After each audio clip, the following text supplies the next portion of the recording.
बिस्मिल्लाहिर्रहमानिर्रहीम। अस्सलाम वालेकुम प्यारे बच्चों, आज के हमारे टॉपिक का उन्वान है इसम मुकब्बर। यानी आज के इस लेक्चर में हम इसम मुकब्बर के बारे में पढ़ेंगे।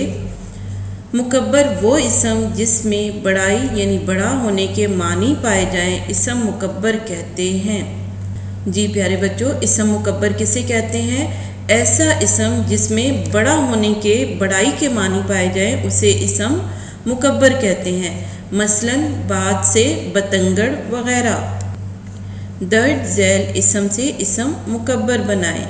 जी प्यारे बच्चों, यहाँ पे हमारे पास दो कॉलम्स मौजूद हैं। एक में अस्मा दिए गए हैं और दूसरे में हमने इन्हें मुकब्बर बना के लिखना है। यानी सादा इसम यहाँ पे मौजूद हैं, इनको हम अगले कॉलम में मुकब्बर बनाकर लिखेंगे। प्यारे बच्चों, पहला लफ्ज़ हमारे पास यहाँ पे है पगड़ी, और पगड़ी का मुकब्बर है पगड़। यहाँ पे हम लिखेंगे अगले कॉलम में इसका मुकब्बर पगड़। अगला लफ्ज़ है रानी, और रानी का जो इसम मुकब्बर है वो है महारानी। तो मुकब्बर वाले कॉलम में हम लिखेंगे महारानी। उससे अगला लफ्ज़ है घड़ी, और घड़ी का जो मुकब्बर लफ्ज़ है इसम है वो है घड़ियाल। तो मुकब्बर वाले कॉलम में हम लिखेंगे घड़ियाल।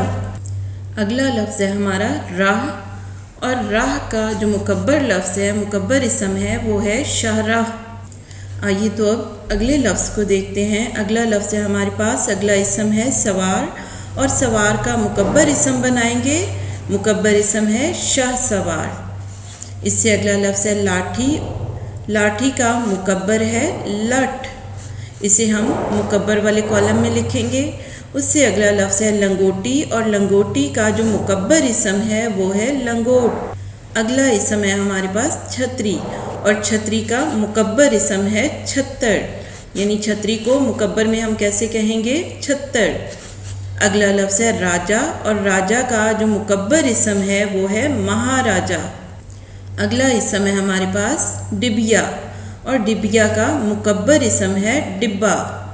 इस वर्कशीट को आपने अच्छी तरह से याद कर लेना है। आज का लेक्चर यहीं पे ख़त्म होता है। अल्लाह हाफिज़।